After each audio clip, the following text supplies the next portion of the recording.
The next storyteller is from the district of Killorglin, the parishes of Beaufort, Castlemaine, Glenbeigh, Killorglin and Milltown, the area rep there is. And the storyteller is the inimitable Edso Crowley, sometime actor, writer, publican, member of the Killorglin Archives Society. And he has two stories for us. The sign, which relates from being a publican working behind the bar when they used to talk. He tells me there's no conversation in pubs anymore. So the first story is based on a wake held in a house in Glenbeigh 100 years ago. And the second story, the running race in the middle of Ireland, another public house story. For Edso Crowley. Two stories that I heard when I was a publican in Killorglin. That I retired from that business in 2005, and I was 20 years at it. And I had a lot of stories told outside the counter while I was inside the counter. So I'm going to tell one of them stories anyway that I heard from a great and loyal customer of ours at the time. His name was Michael C. Ahern, and he told a story that I refer to as the sign. Now, there was an old woman in Glenbeigh parish one time in the townland of Ballinakillah. She never married. She was elderly and she had fallen into bad health.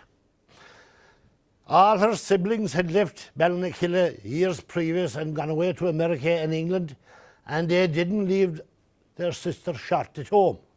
She was well looked after. She got parcels and she got dollars and everything, and she was a generous, kind woman to her neighbours. In any event, she lived in a nice two-roomed thatched house.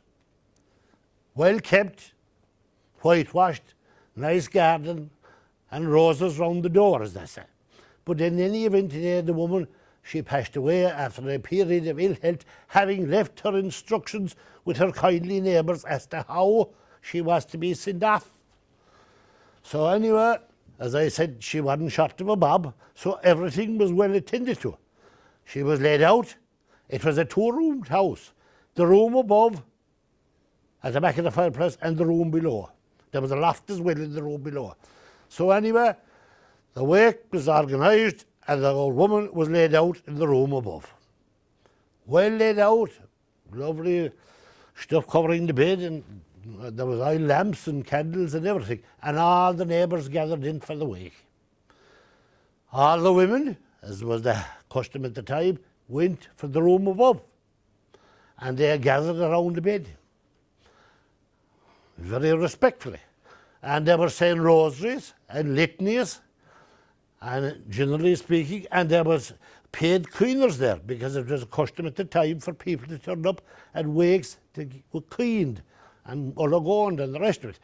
But anyway, the obsequies were going on. It was getting dark, and the next thing it was observed a mouse on top of the corpse. So anyway, you can understand how it gave cause for a bit of alarm. There was gasps, and there was a person there, and she said, "Oh God," she said, "a mouse on top of a corpse is a great sign that the bereaved has gone straight up." And another woman that was around the bed, she said, "I don't know," she said, "I heard it said that if there was a mouse appeared on top of a corpse, she might have to toughen for another while." And of course, there was always the other person in with devilment, and they said, "God knows, I heard it said that it was a bad sign to see a mouse on top of a corpse. Maybe it is down she's gone." So the next thing anyway, someone said, "Would you go down to someone to the room below, where all the men are?" All the men were in the room below with clay pipes, smoking tobacco, pinches of snuff, and drinking bottles of porter and whatever else.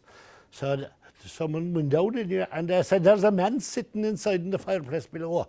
One of the old women said, "His name is Cahill, and he's the oldest man in this parish. Go down and tell Cahill what's after happening up here, and ask him, is it a sign?" So the next thing, the woman went down in here, and the men saw her coming, and they're quieting, and she went straight towards the fireplace, because there, sure enough, was Cahill sitting inside in the fireplace, warming and keeping his bones heated up. And she said to him, Mr. Cahill, she said. And she told me the story. Is it the side? 'Tis a sign, all right, says Cahill.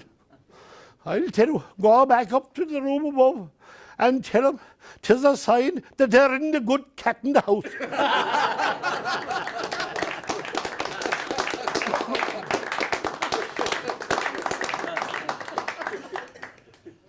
Michael C. told that story, lads, with a group of customers that used to call in on a regular basis 4 or 5 evenings a week, kind of a barroom story.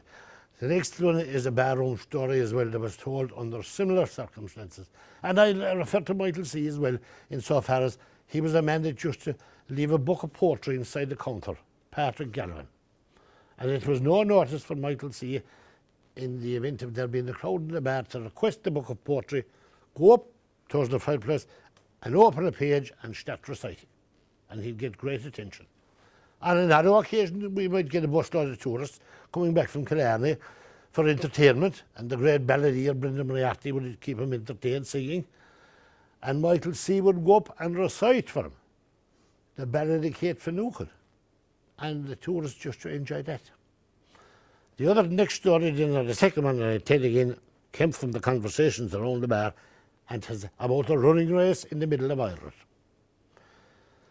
There was this story of this race was held between the two world wars, when the cars were scarce enough and the roads were not great. And there was a big running race held in the middle of Ireland one time for young girls from every county in Ireland. The girl that was representing Kerry came from South Kerry, and she left her house in South Kerry of a Sunday morning with a hired car, a hackneyed car with a driver and a man from the committee, and they hit off for the middle of Ireland for the running race. It was the worst day that ever came, with rain and thunder. And they got to the middle of Ireland and the race was held, and only 2 people turned up for the race. The Kerry girl and the Cork girl. The 32 counties of Ireland, the running race. The Cork girl won it. The Kerry girl had to go home in the hired car, the hackney driver and the committee man. And she landed back to her house that night, and she met her father going out the door, down to the pub. It was a crossroads in South Kerry. And he said, well, Geddy, he said, how did you get on today against the counties of Ireland, the 32? I came second dead, she said. And he said, God bless you, my darling girl, I'm proud of you. I'll be going down now to the pub, and I'll be boasting about, he said. And he had go away upstairs, I'll go in now to bed for roast at half a load long day and have a good rest. And he was turning to go, and he just as an afterthought, Gerdy, he says, where did the Cork girl come? And that girl said, she came second last dead.